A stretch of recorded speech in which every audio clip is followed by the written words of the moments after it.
no sabía lo que iba a decir. Es decir, no hemos hablado y me ha encantado. Entonces, pues nada, os voy a hablar un poquitín primero del libro y luego os leeré algo.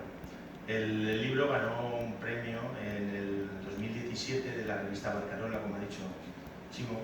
Bueno, no os lo he dicho, pero os lo digo, Chimo es escritor, poeta, director de la revista Caníbal y ahora estás haciendo otra revista, ¿no? Sí, se llama La 491. Un agitador cultural, lo que se dice, ¿no? En el buen sentido. Y bueno, bueno, en verano también un programa en la cadena SER, un espacio sobre poesía. Y bueno, pues como ha dicho él, gané el premio Barcarola en 2017. Barcarola es una revista que va a hacer 40 años.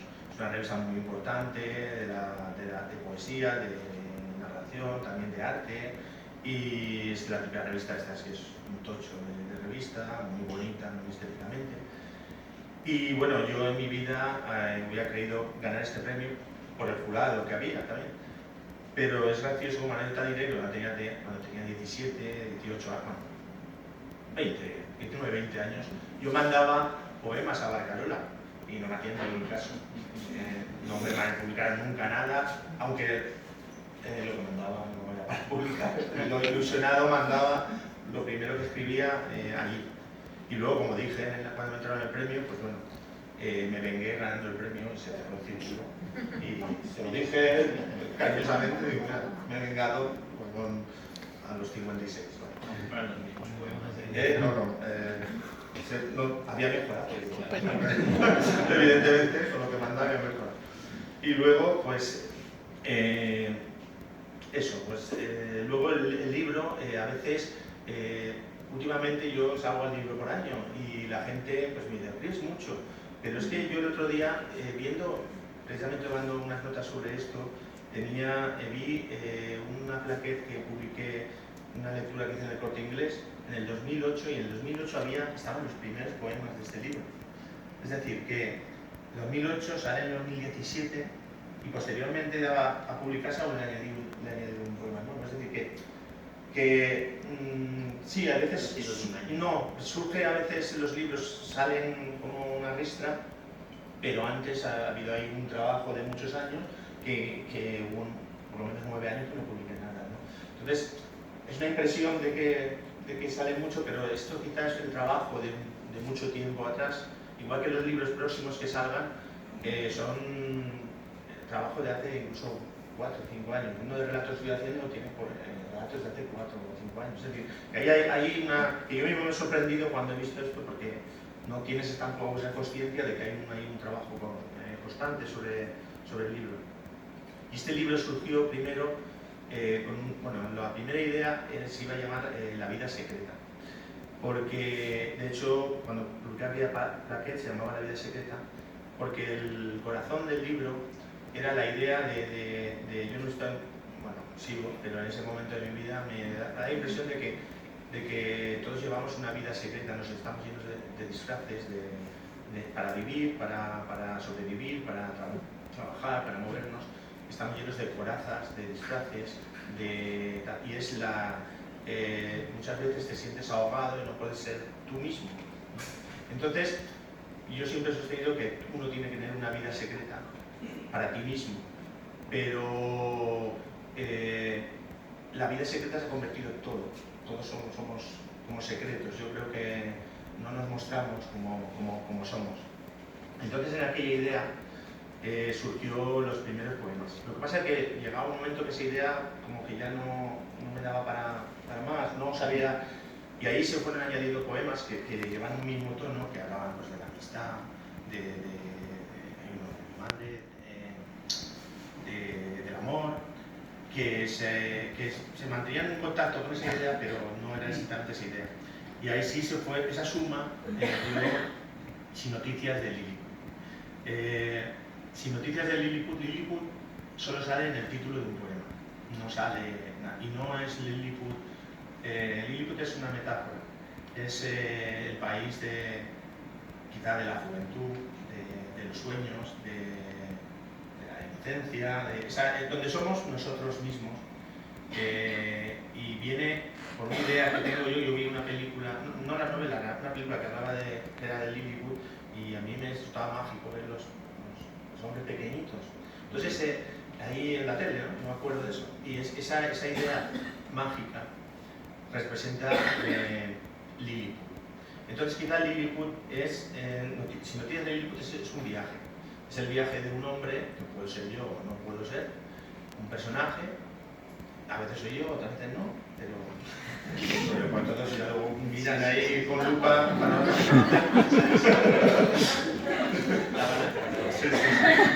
Bueno, y de un hombre que llega a mitad de su vida y mira hacia atrás y ve exactamente, parece Lilliput, es todo eso, ahí donde se soñaba, eras cándido, eras tú mismo, tenías ilusión, todo eso que se ha perdido se sitúa en el sitio donde está, mira dónde está y mira adelante. Y entonces se da cuenta de eso, de que no puede volver a Lilliput, pero sí puede intentar esa esencia de Lilliput, recuperarla, volver a ser el mismo, despojarse de disfraces, de corazas, de todo lo que nos impide ser nosotros mismos. Y entonces el libro quizá, aunque no es un viaje cronológico, pero sí que es un viaje, y el libro quizá está en la lucha del protagonista, digamos, entre la posibilidad de recuperar eso o no recuperarlo.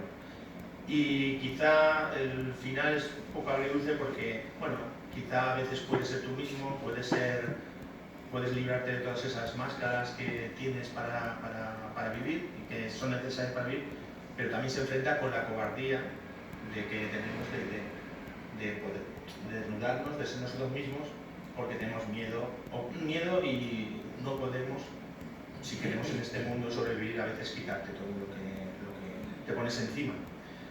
Entonces, eso es el libro de Sin Noticias de Lilliput. A ver lo que he puesto escrito por aquí, no me acuerdo más. Y bueno, el libro tiene unos títulos, como ha dicho él, muy largos. De hecho, el subtítulo del libro se llama 33 poemas de títulos más largos que los propios poemas. Ese es el subtítulo. No es exactamente siempre así, pero hay veces que el título puede ser más largo que el poema. Pero los títulos era porque son un poco también metaliteratura, un poco también, como ya ha dicho él, son pequeños poemitas que explican un poco el poema, que le introducen, y también en esa época estaba leyendo el Quijote, pero no el antiguo. Yo me leo el Trapiello, este que está traducido, el que ha sacado el lenguaje, yo así. Yo no, el otro, siempre tengo discusiones con Paco, que sabe que leer el Quijote con el lenguaje antiguo, pero yo no doy para tanto, el otro. Y bueno, y me encantaban esos títulos que el Quijote que ya te introducen en lo que vas a leer, y entonces los títulos vienen de ahí. Y bueno, nada, el mensaje del libro, como yo creo que soy un pesimista alegre. Y entonces yo creo que el libro pues es eso, es un poco amargo, pero bueno, gracioso. Quiere decir que es una amargura que no te deja hecho polvo, pero pues siempre intento tintes de humor y tintes de ironía, pero siempre es una visión, creo que igual, amarga, pero edulcorada con ironía y con mi manera de ser, que es así. Y bueno, y ya, no sé, ya si queréis os leo unos poemas y os leeré unos 200, al 100 habrá un descanso, tomáis agua, con el fútbol, la poesía. con el fútbol. Y nada. Bueno, mira, el primero se llama, bueno, os voy a leer una cita. La cita que lleva el libro es de un grupo que se llama Family, que es un grupo que sacó un disco 2 de San Sebastián, que yo creo que son los padres del pop que es de San Sebastián, y es un grupo que es de culto, porque solo sacó dos discos, pero bueno, siempre todos los nombran, y es verdad, el disco es muy bonito, y el álbum se llama Soplo en el Corazón, y el título se llama El mapa. Y yo creo que define muy bien lo que es el libro. Dice: largo es el camino, oscuro el mapa del viajero que otea el horizonte. Parece tan cansado, tantos cambios en el mapa que había dibujado. Pesan más que mi equipaje el dolor y la tristeza, el porqué de este viaje. Conforme lo leo casi me sale la música, pero no es cuestión de cantar. Bueno, el primer poema se llama Que trata de la verdadera vida del autor y sin duda la menos evidente. Tengo una vida secreta en la que he perdido 4 reinos. Cambié caballos por mujeres y esquivé balas con mi nombre. Donde vivo en la caverna de la voz venerable de Cohen, cada vez que pulso play y él me pide que baile hasta que el amor muera. Nunca le conté al capitán Ahab, obsesionado con arponearme, que más allá de este océano llevo otra existencia.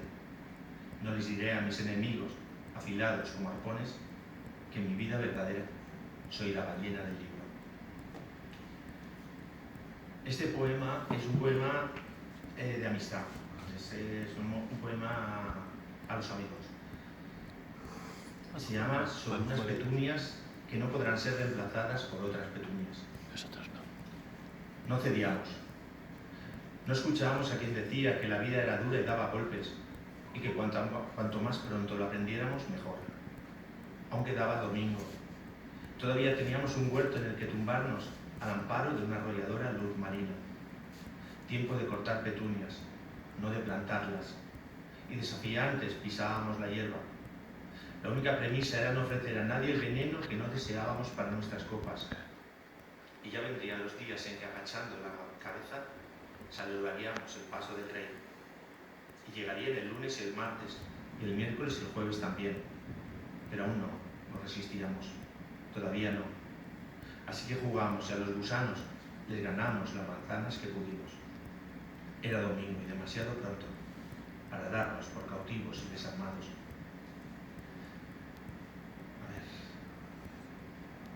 Este se llama De lo sucedido a un hombre en una playa que es la de la Malvarrosa de Valencia. En la playa protejo mi castillo de arena.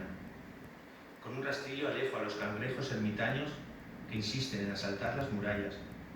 Y he cavado a su alrededor un foso para que no lo alcancen las olas. Mas al atardecer, como el olor de las naranjas, llega la música de una verbena. Hipnotizado, relajo los músculos de mi mandíbula y me tumbo a escuchar la canción. Y cuando al cabo de una hora o un día me levanto, ya no miro con los mismos ojos. Entonces lanzo un puñado de arena al aire y mi mano queda vacía. Pero yo no veo el vacío, veo la mano y comprendo cuál es mi tesoro. De una patada derribo el casquillo más en el aire que nunca y camino hacia las guirnaldas y las bombillas de colores. La gente baila y pisa la arena de tantas inútiles torres. Es la noche de San Juan. Es junio, o puede que no lo sea, pero seguro que allí hay alguna chica que hoy quiere bailar conmigo. Bueno, ahora os voy a leer alguno nuevo.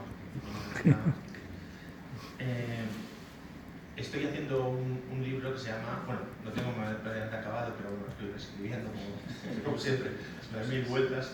Se llama una comedia de situación.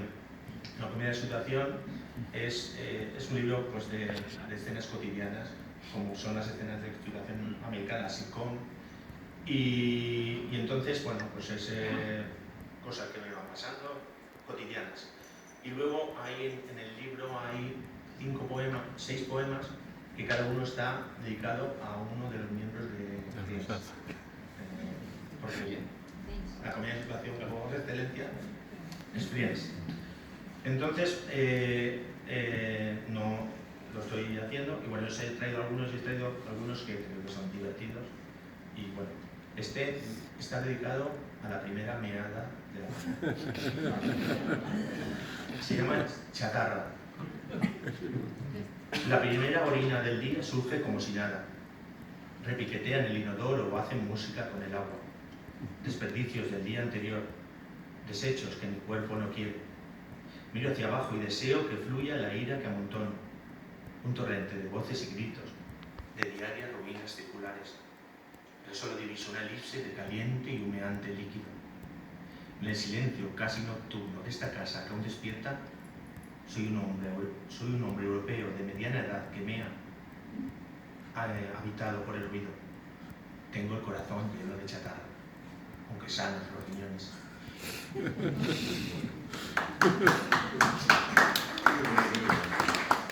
Bueno, este también es un poco salvaje, pero este está dedicado también a toda la gente que siempre ha confiado en mí, en lo que he hecho. Se llama El día que me levanté de la siesta y me creí Walt Whitman. En un rojo autobús urbano, repleto al mediodía, gritaba como enloquecido que quería follármelo todo. A este, a ese, a aquel, una pared, un helecho, una silla. Incómodos y también asustados se apartaban los pasajeros y de nada servía que les dijera que se trataba de una metáfora. Eso no es poesía, vociferaban. Lo que tú haces no es poesía. Solo unos cuantos parecieron no agitarse o molestarse con mi actitud. Y creo que hasta hubieran aplaudido si no fuera por aquello del que dirán. Precisamente a ti, que ahora lees el relato de mi sueño. Quién sabe si en un rojo autobús al mediodía, y sin conocerme reconoces en su delirio el viento que airea los armarios, te dedico mis palabras de amor, aunque no lo parezca, escritas al despertarme. Y bueno, os voy a leer otro más que os voy a contar la anécdota, porque a veces son más divertidas las anécdotas que lo cuentan. Este se llama La joven de la perla, y es que yo a veces soy un poco mirón y a veces, bueno, no me he sentido, pero sí que es verdad que veo a veces a la gente joven, curiosa, pero sobre todo me llama la gente joven, hombres y mujeres, que se les ve la candidez esa que nosotros, bueno, yo por lo menos creo que he perdido ya, esa inocencia, que se le ve hasta rojo por aquí. Entonces, estrellas. Y entonces yo me quedé mirando con una pareja de novios que iban por la calle y me llamaban de la candidez, porque yo he pasado por ahí, ¿no? Y era esa mirada, ¿no? Y claro, me miraron ahí diciendo, este viejo verde. Pues, y yo no los miraba en ese sentido, o a lo mejor sí, ya veremos, pues para lo que dicen. Se llama La joven de la perla. No es tu cuerpo lo que miro, chica ofendida y sonrosada, aunque eres bella hasta decir basta, y yo no soy una efigie. Es tu aire lo que admiro, tan distinto al que me envuelve, a pesar de que un análisis de ambos arrojaría valores similares. En mi atmósfera cargada de plomo, tu entusiasmo sería un gas noble, y flotaría como el vuelo de una falda en los bailes y verbenas de verano. Más que verte, vuelo en ti, el aire de mí mismo en otro aire. Y no te imagino desnudo, si acaso soy un bikini.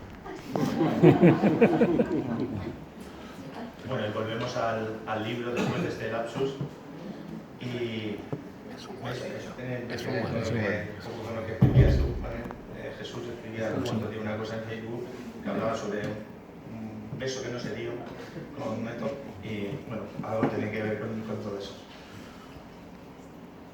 Este se llama De algo que podría parecer un cuento infantil, pero que no lo es en absoluto. Este es uno de los poemas largos, pero quizá que más esperanzadores del libro.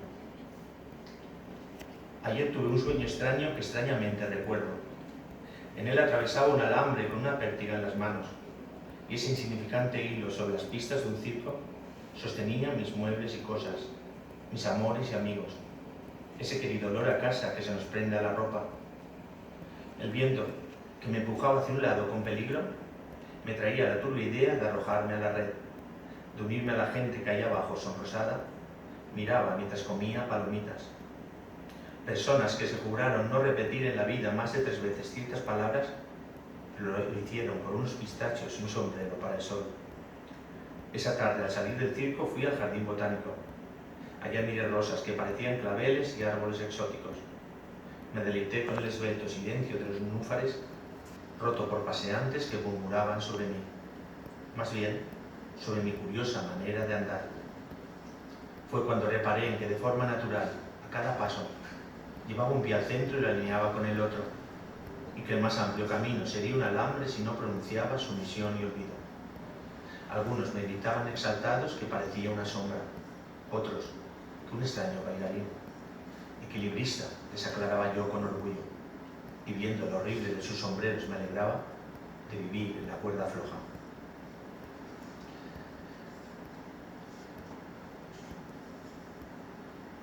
Este explica muy bien lo que os he dicho antes del libro y de los disfraces que llevamos encima. Se llama Sobre la gran comedia que a diario se representan escenarios que no son teatros.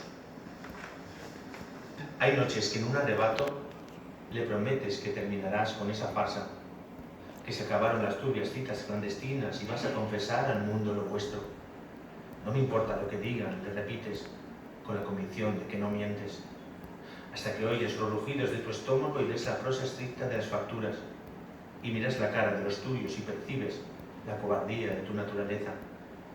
Hoy negaste la verdad hasta 3 veces, y tu reflejo fingió entusiasmo. Así que le pides que te espere, como siempre, en una habitación forrada de terciopelo, y que lo haga con discreción, procurando no acercarse a las ventanas. Quizás mañana le susurras a eso que tratas como a un amante, a ese verdadero yo que has enjaulado para salir en la fotografía. Este poema, bueno, aún no lo sabéis la historia, pero tiene de este poema en Madrid, en las calles, hay un verso en un semáforo. Con esto de que hicieron, me acuerdo, un verso del paso, se llamaba, y me pidieron un verso, y un verso de este poema, uno de los últimos, está ahí en un semáforo. Y bueno, yo creo que aún no se ha borrado de la lluvia. Cuando vuelva lo volveré a ver, si no, los del PP no lo han borrado. Como lo puso Carmela, igual han tachado o algo. Pero bueno, o algo así, no sé, algo habrán puesto ahí. Pero bueno, como curiosidad, donde se mencionan lugares que no aparecen en los navegadores ni en los mapas de Google. Me he contratado como detective de mí mismo para seguirme por las calles interiores y tomo nota de infidelidades y movimientos falsos, de cada traición que hago a mi persona. Husmeo en el cubo de basura buscando pistas sobre mis vicios, escudriño gestos y ademanes acumulados, palabras con las que no dije lo que pienso. Me veo sucumbir a bajas pasiones que no me atrevo a confesar ni a mis amigos, y me enseño fotos comprometidas en las que yazgo con hombres y mujeres que no existen, documentos esclarecedores que demuestran una doble contabilidad de mí. Pero no trato de aliviar mi conciencia ni de justificar mis pecados, y no borro las huellas que dejo en los escenarios del crimen. La gama no está completa si faltan los colores oscuros, y en su cuaderno el investigador también anota jornadas en que al sol resplandezco. Sigiloso, me espío por las calles y deseo no resolver este caso. La muerte para un detective de sí mismo es saber todo del hombre al que sigue. Estos 2 últimos versos son los que salen, los que están ahí en Madrid. Como en la calle María de Molina, ¿no? Yo solo sé que pasaban muchos coches por ahí, ¿no? Bueno, sí. Era una muy extraña, pero bueno. Mira, este poema es el último que se añadió al libro. Este no estaba en el premio, pero me permitieron añadir uno. Y es un poema en lo que trata de explicar torpemente lo que es el alma, que siempre decimos, o siempre le damos al corazón, que el corazón es lo que, y no es el corazón, es algo. Aquí, ya con una cierta edad, trato de explicar torpemente lo que es el cuerpo y lo que es el alma, es el título. El poeta suicida, sobre la mesa de autopsias, descubre junto a él su corazón abierto en canal. Arterias, venas, aurículas y ventrículos, aun con rasgos de humanidad y sangre, muestran su fría condición de conductos y válvulas, de piezas de una máquina casi perfecta. El cadáver, que mira el corazón de reojo, a fin de cuentas, la única forma que tiene de mirar los muertos, recuerda adjetivos que los vivos le atribuyen y que él mismo le aplicó en algunos versos: solitario, indomable, roto, herido. Pero el finado, que a veces estuvo solo y a veces fue salvaje, y otras vio alejarse amantes diciendo adiós, no distingue del órgano vestigios de soledad, de ese violento desorden que deja un sentir feroz. Ninguna cicatriz que delate que alguna vez se rompió y que uno a uno, volvieron a unirse los pedazos. Que no es el corazón el que siente, lo sabemos. Como sabemos que no lo hace el mecanismo de un reloj. Y el poeta muerto sobre el mármol enrojecido lo comprueba empíricamente. Esta noche se siente solo y, sin embargo, no tiene la víscera en el pecho. A su lado, abierto al aire, insensible el corazón. Y bueno, ¿queréis que os lea algo nuevo? Os voy a leer igual. Luego el descanso. Sí, sí, agua y no sé. Bueno, mira, este es del nuevo libro. Y esto es. Yo fui hace poco al médico, que al no le enseñé mucho porque no se lo cree, pero me dijeron que tenía artrosis en el hombro. Y entonces, pues, me hice un poema sobre eso, pero visto desde el punto de vista del médico, del traumatólogo. Se llama artrosis acromioclavicular. Dice, no hay alegría en los huesos. El traumatólogo lo sabe. Vio muchos músculos y osamentas y nunca halló la felicidad de los veranos. En su lugar, huellas como de metralla, fracturas, tumores y mermas. Líneas torcidas por gestos que se hicieron mal, pero se hicieron de todos modos. Hoy explora el hombro doliente de un poeta y nota la yema de los dedos la carcoma, el horadar obstinado de un tiempo que al consumirse esculpe su alfabeto en el calcio. No hay marcas de alegría en los huesos, y el traumatólogo lo sabe. Y si bien eso es bueno para su negocio, ¿cómo desearía equivocarse? Y este es se llama Altos Vuelos y es como un viaje que no es lo que parece. Bueno, a mí, como vais en el metro, pues sabéis más o menos lo que es. Dice, cierro los ojos y veo azafatas, delicadas y deliciosas, con sombrerito azul y falda ajustada, salidas de películas color pastel. Profesionales que hacen grato mi vuelo para que olvide el terror a las corbatas, que me suministran Prozac y cacahuetes y sonríen si les pido matrimonio. Tiernos vamos asustaditos que desaparecen de mi lado cuando una voz anuncia por megafonía el nombre de la siguiente parada. Las puertas del metro se abren y entran y salen criaturas, todas con prisa, todas sin pausa, todas en dirección contraria a la que corren mis azafatas. Y bueno, yo creo que ya os leo de la primera situación, para acabar, os leo el último poema, es muy breve, que es el dedicado a Joey Tribbiani. ¿Sabéis? Joey, el de Friends, que siempre va persiguiendo. Bueno, es un publicador, siempre va persiguiendo mujeres y siempre tiene un montón de aventuras y es un poco cortito. Vale, pues es muy breve, muy breve. Se llama El testamento de Joey Tribbiani. Jóvenes y hermosas indolentes a las que quise y que me ignoraron, que antes de envejecer parieron guapas hijas que hoy me ignoran y que me adorarán y darán a luz hijas que amaré aunque me ignoren, y así, hasta el final de mis días. Pues gracias por...